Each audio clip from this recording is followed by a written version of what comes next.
देखिए, जब हम एनलाइटेंड होते हैं तो हम होल या कंप्लीट होते हैं। हमारे अंदर होलनेस की फीलिंग होती है, पूर्णता हमारे अंदर होती है। और जब हमारे अंदर पूर्णता होती है तो फिर हम जीवन की बिखरी घटनाओं के बीच में, जो स्कैटर्ड घटनाएं हैं, ऐसा लगता है कि सीमिंगली अनरिलेटेड घटनाएं हैं, जो ऐसा लगता है जैसे कि इनके बीच में कोई कनेक्शन नहीं है, उन सारी बिखरी हुई घटनाओं के बीच में कनेक्शन देख पाते हैं। और जब हम कनेक्शन देख पाते हैं उनके बीच में, तो हम एक कंप्लीट पिक्चर बना पाते हैं। और इसी कंप्लीट पिक्चर को हम कहते हैं अंडरस्टैंडिंग। तो वास्तव में अंडरस्टैंडिंग एनलाइटनमेंट के बाद ही आती है, जीवन की समझ के बाद ही आती है। जब आपकी प्राइमल इग्नोरेंस खत्म हो जाती है, उसके बाद ही आपकी अंडरस्टैंडिंग आपके अंदर आती है, क्योंकि आप तभी कंप्लीट पिक्चर लाइफ के बारे में बना पाते हैं। चीजें जो आपको बताई गई हैं उसके बारे में कोई कंप्लीट पिक्चर बना पाते हैं। जबकि अगर आप देखेंगे कि कोई साधारण व्यक्ति है जो कि एनलाइटेंड नहीं है, उस व्यक्ति के अंदर चूंकि होलनेस नहीं होती, पूर्णता नहीं होती, तो पूर्णता को लेकर के उसके अंदर कोई टेस्ट नहीं होता।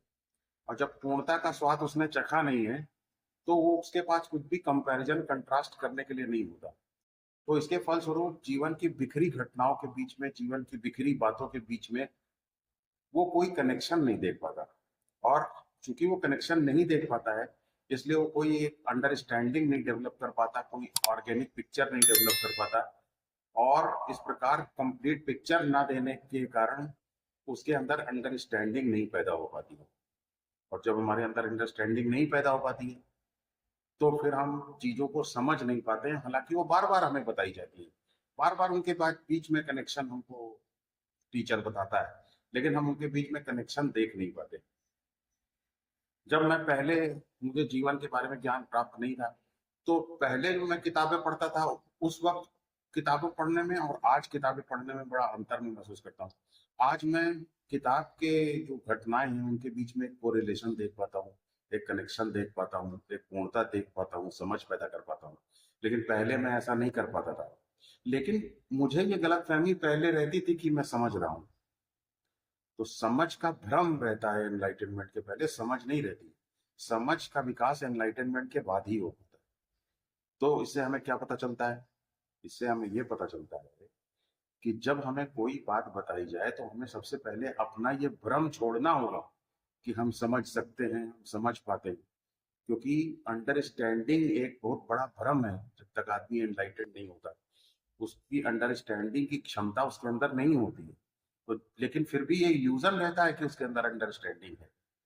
तो जब हम ये इल्यूजन छोड़ देते हैं और गुरु की बताई हुई बात को अक्षरशः ये मानते हुए कि मेरे अंदर अंडरस्टैंडिंग की क्षमता नहीं है, मानते हैं, और जब हम गुरु की बताए रास्ते पर चलते हैं, तो फिर हम रियल अंडरस्टैंडिंग भी पैदा कर पाते हैं, चीजों को समझ भी पाते हैं, और फिर नए तरीके से अपने जीवन को बदल भी पाते हैं। सामान्यतः किसी भी बात को बताने पर लोग पहले से ही ऐसा लगता है कि बहुत कुछ जानते हैं, और उसके बाद उसका विरोध करते हैं, इधर उधर की फालतू बातें करके मेन कनेक्शन को देख नहीं पाते, क्योंकि उनके अंदर ये भ्रम रहता है कि वो चीजों को समझ रहे हैं। उन्हें भ्रम रहता है कि उनके अंदर अंडरस्टैंडिंग है। तो पहले ये हमें भ्रम छोड़ना होगा कि हमारे अंदर अंडरस्टैंडिंग है। तभी हम बहुत ही अलर्ट होकर के, बहुत ही पोलाइटनेस के साथ, ह्यूमिलिटी के साथ, विनम्रता के साथ गुरु की बताई हुई बातों को समझेंगे, और उसके बाद जो भी रास्ता हमें बताया जाता है उस पर चलेंगे। और तब वास्तविक समझ का भी विकास कर सकते हैं हम, और अपने जीवन को भी बदल सकते हैं।